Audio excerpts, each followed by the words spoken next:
Hello दोस्तों, एक बार फिर से स्वागत है आपका हमारे यूट्यूब चैनल पीसीएस मित्रा पे। तो जैसा कि हम लोग भारत का संवैधानिक विकास पे चर्चा कर रहे थे और उसमें हम लोगों ने 1861 भारत शासन अधिनियम तक चर्चा कर लिया था। आज उसी के आगे हम लोग 1892 का भारत शासन अधिनियम पढ़ेंगे और उसमें देखेंगे कि ब्रिटिश सरकार द्वारा और कौन कौन से प्रावधान किए गए थे।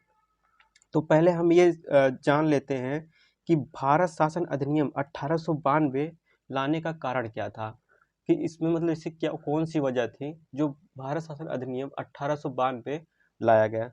तो जैसा कि 1885 में क्या हुआ था, 1885 में भारतीय 1885 में भारतीय राष्ट्रीय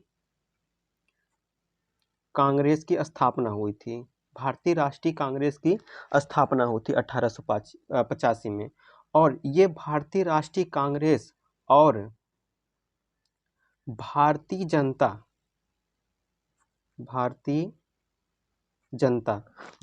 राष्ट्रीय कांग्रेस और भारतीय जनता के प्रबल दबाव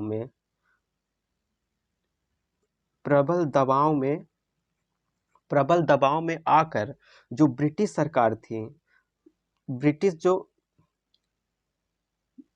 सरकार थी, वो क्या किया कि भारतीय राष्ट्रीय कांग्रेस और भारतीय जनता के प्रबल दबाव में आकर ब्रिटिश सरकार ने क्या किया कि जो 1861 का अधिनियम था, जो 1861 का अधिनियम जो इन्होंने पारित किया था, उसमें कुछ वृद्धि करके 1892 का अधिनियम पारित किया। अब इसमें जो वृद्धि की गई थी 1861 के अधिनियम के तहत, जो वृद्धि की गई थी 1892 के दौरान जो लाई गई थी, उस पे हम चर्चा करते हैं।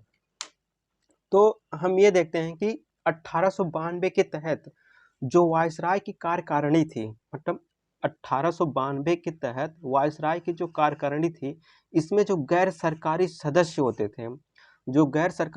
होते थे उनकी संख्या में वृद्धि कर दी गई। मतलब 1892 के तहत वायसराय की कार्यकारिणी में गैर सरकारी सदस्यों की संख्या में वृद्धि कर दी गई। लेकिन इसमें एक भी भारतीयों को शामिल नहीं किया गया। क्या कि इसमें कोई भी भारतीयों को शामिल नहीं किया गया, इसमें एक भी भारतीय शामिल नहीं किए गए।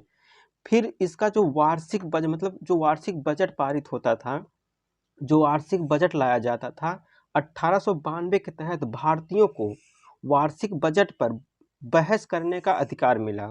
मतलब जो वार्षिक बजट आता था 1892 के तहत क्या किया गया, उन भारतीयों को इसमें बहस करने का अधिकार दे दिया गया। लेकिन इसमें क्या किया कि उनको भारतीयों को मत देने और पूरक प्रश्न पूछने का अधिकार नहीं दिया गया। मतलब उनको बहस करने का, वार्षिक बजट पर बहस करने का अधिकार तो दे दिया गया, लेकिन उनको ना तो मत देने का अधिकार दिया गया और ना ही पूरक प्रश्न पूछने का अधिकार दिया गया। उनको केवल वार्षिक बजट पर बहस करने का अधिकार दिया गया था।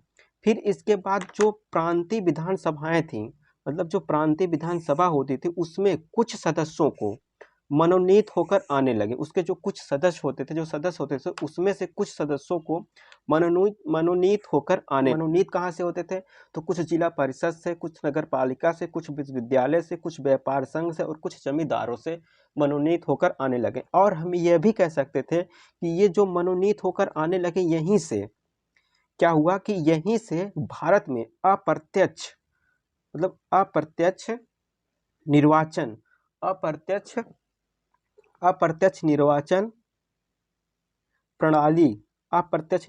प्रणाली की नींव पड़ी। क्या पड़ी?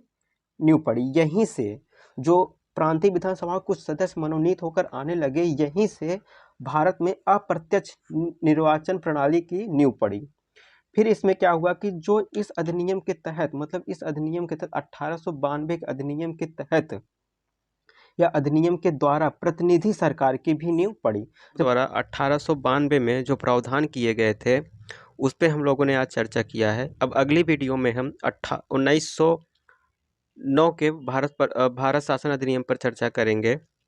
उसमें देखेंगे कि ब्रिटिश सरकार द्वारा और कौन कौन से अधिनियम लाए गए थे। तब तक के लिए नमस्कार, जय हिंद।